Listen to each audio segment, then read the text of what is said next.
Hey, this is Scott from Impact Fitness Center at our Biddeford location this afternoon. Yesterday I posted an article with some commentary regarding ways to make your exercise programming more intense without lifting more weight.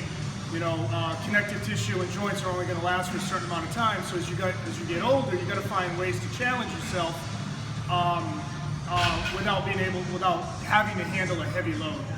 And there's a lot of ways to do that. We were talking over the last week about some time under tension, supersets, workout density, shorter rest intervals between sets. And this method here called pre-exhaustion.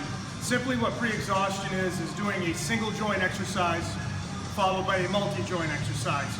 In this particular example, I'm going to do a leg extension where I only have extension at the knee, flexion and extension of the knee.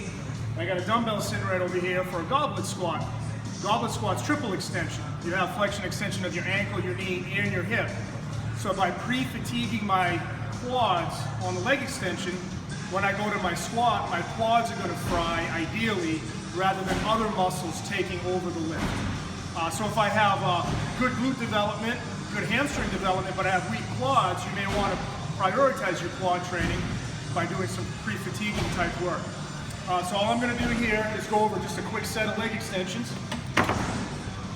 Now when I do leg extensions, some people do these as a staple exercise. I wouldn't advise them as a staple exercise. You're better off doing multi-joint exercises, but in this circumstance, it's a good tool to be able to use for pre-exhaustion. So as I extend my legs, I'm going to extend with a tempo, no momentum.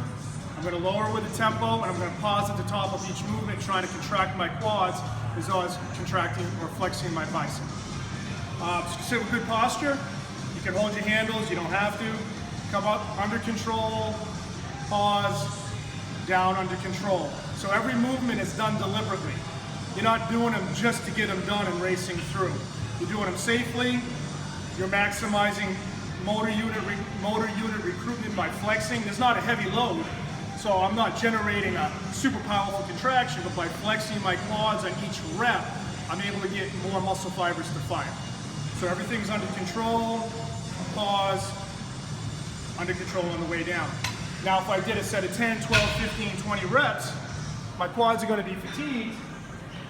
I'm going to go right to my dumbbell, try to pick it up with my legs and hips. Goblet in this case just refers to the position where you hold the dumbbell or the kettlebell. So I'm holding it tight to my body. As you can see, it's not out here away. It's in tight, elbows tucked, toes out a little bit. My knees are going to follow the toes. Sink into your goblet squat, maintaining good posture. And as you come up, fire your quads, fire your glutes. Under control on the way down, slight pause, under control on the way up. This method will also work in this circumstance with a barbell squat, front squat, leg press, hack squat if you have access to a hack squat. Personally, not a big fan of a hack squat. But in a nutshell, pre-exhaustion, single joint exercise followed by multi-joint exercise. Thanks for watching.